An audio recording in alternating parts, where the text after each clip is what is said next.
নমস্কার, আমি মনোজ বলছি। আজকে একটা নতুন ভিডিও নিয়ে আপনাদের সামনে আমি হাজির। আমরা জানব নেতাজির জীবনের সেই সব অজানা কাহিনীগুলো যা আমাদের এখনো প্রেরণা যোগায়। রামকৃষ্ণ, বিবেকানন্দ, নিবেদিতার প্রেরণা শুধু ঋষি অরবিন্দ নয়, সমগ্র বিপ্লবী বাংলাকে প্রাক স্বাধীনতা যুগের দুর্গম পথে শক্তি দিয়েছে, পথ চলার সঞ্চয় জুগিয়েছে। তাই সেকালে প্রত্যেকটি বিপ্লবী বিবেকানন্দ ও তার অনন্যা শিষ্যা ভগ্নী নিবেদিতার প্রভাবে প্রভাবিত ছিলেন, কর্মতৎপর ছিলেন, অনাহত সাধনায় দেশমুক্তির কঠিন ব্রতে আত্মনিযুক্ত ছিলেন। শুধু রাজনীতির ক্ষেত্রে নয়, সমাজনীতি, অর্থনীতি, শিল্প, কলা, সাহিত্যকে ঘিরে থাকা সংস্কৃতি, বিজ্ঞান, দর্শন, মানসিকতা, উৎকর্ষতা এবং বীর্য সাধনার ক্ষেত্রে উল্লেখিত গুরু ও শিষ্যার ভক্তিস্নাত মন্ত্র বাংলার কর্মী ও জিজ্ঞাসুর দলকে সেই রেনেসাঁর যুগে আত্মনিয়ন্ত্রণ ও পরিচালিত করেছিল। তাই স্বামী বিবেকানন্দকে বলা চলে ভারতীয় সর্বাত্মক বিপ্লবের ভাবগুরু এবং নিবেদিতাকে বলা যেতে পারে বিপ্লব চঞ্চল ভারতের লোকমাতা। উত্তরকালে লব্ধ প্রতিষ্ঠা অপর এক আইনজ্ঞ পিতার সন্তান সুভাষচন্দ্র এই বিবেকানন্দের মতোই চঞ্চল হয়ে সাংসারিক জীবনকে প্রত্যাখ্যান করে পথ চলতে চাইলেন। তিনি তথাকথিত সন্ন্যাস গ্রহণ করলেন না। তিনি সর্বত্যাগী সন্ন্যাসী গৈরিক বর্ণে মনকে রঙিন করে 100% রাজনীতিক হবার পথে পা বাড়ালেন সেই শতকরা 99 জনেরই কল্যাণ কামনায়। সাধকের উত্তরীয় অঙ্গে জড়িয়ে কর্মক্ষেত্রে তার যাত্রা শুরু হলো। আদর্শের বিনিময়ে আপোস করার প্রবৃত্তি তার চিত্তকে কোনো কালে বিলম্বিত করতে পারল না, কারণ তাকে নিয়ত প্রাণশক্তি দান করতে থাকলেন দূর গগনে দীপ্যমান সূর্যের মতো মহাবীর্যবান অপর এক আপোসহীন সংগ্রামী স্বামী বিবেকানন্দ। এই বিবেকানন্দের কর্মধারা তাকে নিবেদিতার মতোই রাজনীতির ক্ষেত্রে ঠেলে দিল। কোনো আশ্রম বা মঠের মায়ায় তিনি জড়িত হলেন না। দেশবাসী আজও বিস্ময়ে এবং শ্রদ্ধায় বিশ্বাস করে যে বিবেকানন্দের সর্বসত্তাই বুঝি সুভাষচন্দ্রের মধ্যে পুনর্জন্ম গ্রহণ করে ভারতবর্ষকে ধন্য করেছে। বস্তুতই শতকরা 99 জন এর সার্বিক মুক্তি অর্জনে সুভাষচন্দ্রের অভূতপূর্ব সাফল্য যেন তার পূর্ব জন্মে নির্ধারিত এবং এ জন্মের তপস্যার ফলশ্রুতি। সুভাষচন্দ্র সমগ্র ভারতে শুধু নয়, সমগ্র পাশ্চাত্য ভূমি এবং বিশেষ করে দক্ষিণ পূর্ব এশিয়া জুড়ে তার বিজয় রথ ধাবিত করলেন। পরাধীনতার বিষময় জ্বালা থেকে দেশকে তিনি দিলেন মুক্তি। তারই সশস্ত্র নেতৃত্বে ভারতবর্ষ স্বাধীন দুনিয়ার দরবারে সদর্বে সমান আসন অধিকার করল। ভুললে চলবে না যে ভারতবর্ষের এই মহাজাগরণের অদম্য স্পৃহা স্বামী বিবেকানন্দের কল্পনা এবং কর্ম তপস্যা থেকেই প্রধানত উদ্ধৃত হয়ে 1897 সাল থেকে 1947 সাল পর্যন্ত বাংলা তথা ভারতবর্ষে বিপ্লবীদের কর্মধারায় নানা ছন্দে রূপান্তরিত হয়ে চলল।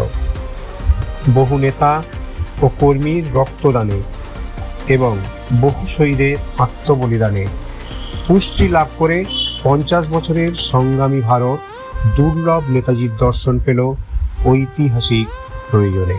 তাই বাংলায় বিপ্লব, ভারতবর্ষের বিপ্লব, রাসবিহারীর তপস্যাদীপ্ত বিপ্লব বর্মার কুলে কুলে অতুলনীয় নেতৃত্বে সার্থক হতে লাগল।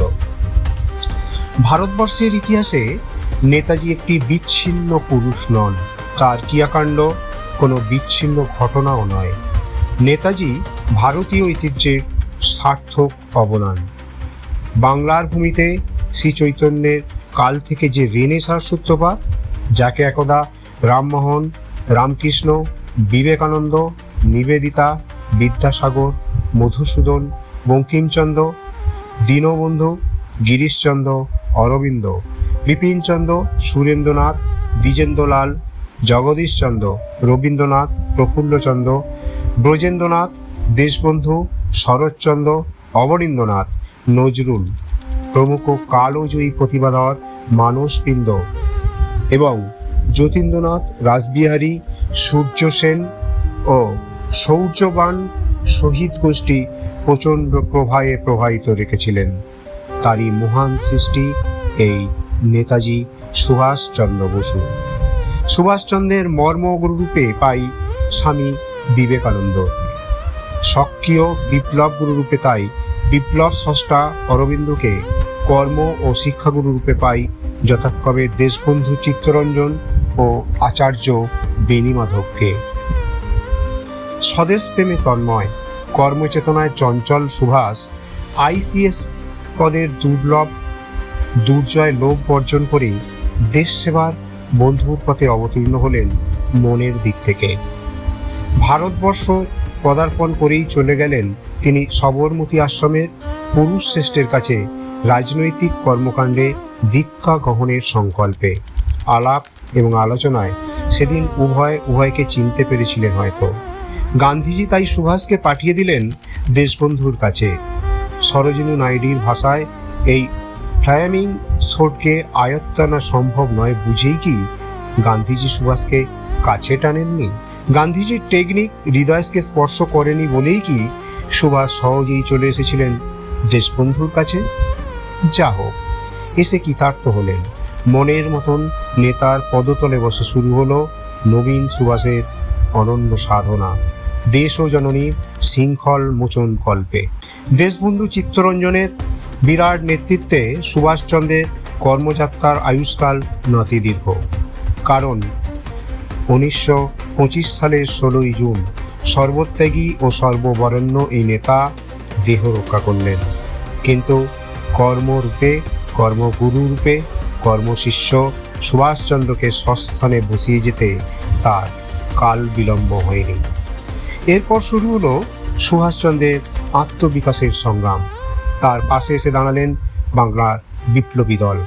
মহাত্মার সঙ্গে পাঞ্জা কষে তাকে চলতে হবে, কারণ আপাত উদ্দেশ্য এক হলেও চরম আদর্শের মিল নেই তার গান্ধীজির সঙ্গে। তাই পদে পদে সংঘর্ষ শুরু হলো।